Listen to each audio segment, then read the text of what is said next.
लागली की विहीर खोदायची ही मन माझ्यासाठीच तयार झाली असावी, कशी ती सांगते पुढे. पण त्या अगोदर आज होती भोगी. मग सकाळी लवकर उठून घर साफसफाई करायला घेतलं आणि त्यात आज नवरोबाची काहीतरी नवीन इच्छा, म्हणे मला आज ब्लॅक टी मध्ये हळद टाकून चहा कर. मग त्यांची पण इच्छा पूर्ण केली आणि माझ्यासाठी आपला रेग्युलर अद्रकवाला चहा ठेवला. मग घातली माझ्या बाईला आंघोळ. आता हिचे नखरे मात्र बघत राहा, हिचे नखरे चालतील.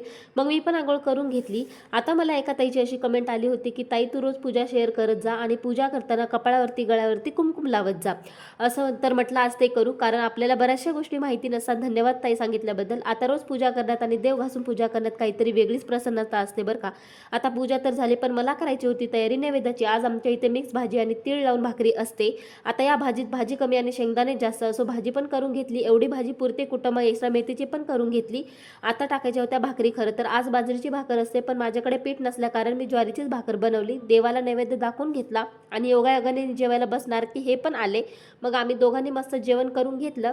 आता ही म्हण मला इथे लागू होते, कारण उद्या मकर संक्रांत आणि मी तिळाचे लाडू आज बनवते, ते पण पहिल्यांदा. असं चटके खात हाताला फुंकत फुंकत फायनली माझे लाडू तयार झाले.